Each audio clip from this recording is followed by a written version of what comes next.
తీస్తా. నాలో ఉన్న క్రియేటివిటీ మొత్తం బయటికి తీస్తా. నా తడాకా చూపిస్తా. షాంటున్నారు మన ఫస్ట్ ఇన్నింగ్స్ అయిపోయింది కదా, ఓ సమోసా తినేద్దామని పోయొచ్చే లోపు మ్యాచ్ కంప్లీట్ అయింది. ఏదిరా జరిగింది ఈ మ్యాచ్ లా? కొత్తగా ఏం జరగలేదన్నా, ఎప్పుడు జరిగేదే జరిగింది. మళ్ళీ ఓడిపోయినాం. గెలుసుడు మీతోటేడైతుంది? నేను అడిగేది మ్యాచ్ గెలిచిర్రా అని కాదు, ఎట్లు ఓడిపోయిర్రా అని. అభిషేక్ విధ్వంసం, సూర్యాబాయ్ ఊచకోత, ఈశాన్ కిషన్ ఇరగ్గొట్టుడు. టోటల్ గా మన న్యూజిలాండ్ వాళ్ళకు వాళ్ళ బ్యాటింగ్ చూసి దెబ్బకు దేవుడు గుర్తొచ్చిండన్నా. పోషమ్మ కూడబెడితే మైసమ్మ మాయం చేసింది అన్నట్టు మనం 20 ఓవర్లాడి కూడబెట్టిన 150 రన్నులను 10 ఓవర్లలోనే కథం పట్టి ఇచ్చిర్రు. రాను రాను ఈ ఇండియా వాళ్ళు T20లను T10లు చేసేటట్టున్నారు. మేము ఆడినాం కాబట్టే మ్యాచ్ 10 ఓవర్లల్లా ఫినిష్ అయింది. అదే మా సంజు అవుట్ కాకుంటుండేనా పవర్ ప్లేలనే మ్యాచ్ కథం పట్టించేటోడు. కథ మొత్తం వేరుంటది. ఏమంటావే సంజు? ఈశాను, నీ జోలికొచ్చిన్నా నీ వార్తకొచ్చిన్నా మధ్యలో నన్నెందుకు గుంజుతున్నావు? ఇప్పటికే పుట్టాడు శోకంలో ఉన్నా. మ్యాచ్ 10 ఓవర్లలోనే ఫినిష్ అయిందంటే నాకు తెలిసి అందులో అభిషేక్ చెయ్యి ఉండే ఉంటది. ఏం అభిషేకు ఎంత కొట్టినవేంది? ఎంత? ఓ 20 బాల్లాడి జస్ట్ 68 రన్నులు కొట్టినా గంతే. ఎట్లెట్లా? ఓ 20 బాల్లాడి జస్ట్ 68 రన్నులే కొట్టినవా? 20 బాల్లల్లో 68 రన్నులు అంటే స్ట్రైక్ రేట్ ఎంత ఉంటదేంటి? ఎంత? మా అంటే 340 స్ట్రైక్ రేటు.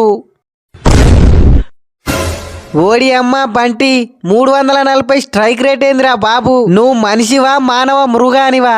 ఆ కొట్టుడేంది? క్రీజ్ గేల్నే మించిపోయినావు కదా. అవునన్నా, తమ్ముడు చాలా వైలెంట్గా ఉన్నాడు. ఇన్ని రోజులు కుక్కను కొట్టినట్టు కొట్టిర్రు అంటే ఏమో అనుకున్నా. ఈ రోజే నా కల్లారా చూసిన. రఫ్ అన్న, ఈ ఇండియా వాళ్ళు న్యూజిలాండ్ వాళ్ళనే ఇట్లా కొట్టిర్రంటే T20 వరల్డ్ కప్ లా మన పాకిస్తాన్ పరిస్థితి ఏందో తలుసుకుంటేనే వణుకుడుతుంది. మీరేనన్నా సావుర్రి, మొత్తానికి మేము T20 వరల్డ్ కప్ నుండి తప్పుకొని మంచి పని చేసినాం. ఇప్పటి వరకు మాకు కూడా T20 వరల్డ్ కప్ల నుండి తప్పుకుందామా వద్దా అనే ఉండేది. ఈ రోజే కన్ఫర్మ్ అయిపోయింది, మేము కూడా తప్పుకుంటాం. దూబే, మనం అందరం ఇక్కడ ఎంజాయ్ చేస్తా అంటే సంజు ఒక్కోడే డల్గా ఉన్నట్టున్నాడు. ఓసారి మందలియకపోయినావు? మీ సిఎస్కే ప్లేయరేనే సంజు బాయ్. వరుసగా హైట్రిక్ విజయాలతోటి సిరీస్ గెలిచినాం. నిన్నటి మ్యాచ్ అయితే ఇంకా హైలైట్. అందరూ విక్టరీని ఎంజాయ్ చేస్తా అంటే నువ్వు సిఎస్కే ప్లేయర్ వై ఉండి డల్లుగుండు నాకు నచ్చుతలేదు. డల్లుగా ఉండకుంటే ఇంకేం చేస్తాడు? నిన్న మన అందరికి పుణ్యం అయితే ఆయన ఒక్కోనికే అమాసా. ఫస్ట్ బాలే డక్కు. అయినా నువ్వేం ఫీల్ కాకు Sanju.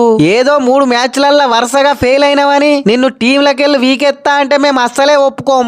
Justice for Sanju Samson.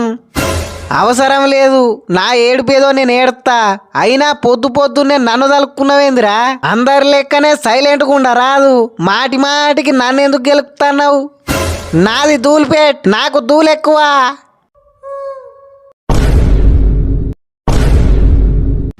సూర్యాబాయ్, 5 మ్యాచ్ల T20 సిరీస్లా 3 మ్యాచ్లు మీరు గెలుతురి.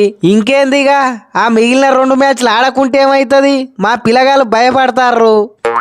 అయ్యో భయపడకమని చెప్పు. మ్యాచ్లు ఆడకుంటుండు అంటే కష్టంగాని నేను మా వాళ్ళతోటి చెప్తా ఒత్తుకుంటూ ఆడమని. ఓకేనా? మీకో దండంరా సామి. నువ్వు చెప్పేది ఎవరిన్నా ఆ అభిషేక్ వినేటట్టు లేడు. చూసినావు కదా మొన్న సెకండ్ T20లా ఫస్ట్ బాలే 6 కొడదామని డక్అవుట్ అయ్యిండు. అలాంటప్పుడు కొంచెమన్నా భయం ఉండాలి కదా. అదేం లేదు. 3వ మ్యాచ్లా మళ్ళా ఫస్ట్ బాల్కే 6 కొట్టిండు. అభిషేక్, నీ బ్యాటింగ్ చూసి పాపం న్యూజిలాండ్ వాళ్ళు భయపడతారట. జర మిగతా 2 మ్యాచ్లన్నా ఒత్తుకుంటాడు రాదు? పత్తుకుంటాడన్నా. నీ నోటికా మాట ఎట్లొస్తుందన్నా? దానికన్నా 1 లీటర్ పత్తి మందు తెచ్చి తాగుతా. తమ్ముడు అట్లంటవేంది?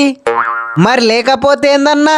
మన టార్గెట్ ఏంది? ఈ వరల్డ్ కప్ లా పాకిస్తాన్ ను పవర్ ప్లేలోనే విసుకాలే. అలాంటప్పుడు వత్తుకుంటాడమని ఎట్లా చెప్తావు? వత్తుడు గిత్తుడు జాంతానాయి. ఈ 2 మ్యాచ్లు నాకు ప్రాక్టీస్ కిందకి అవుతాయి.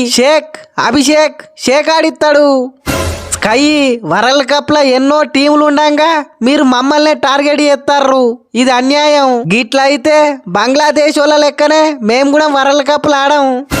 అసలు ఎవరు ఆడమన్నారా మిమ్మల్ని?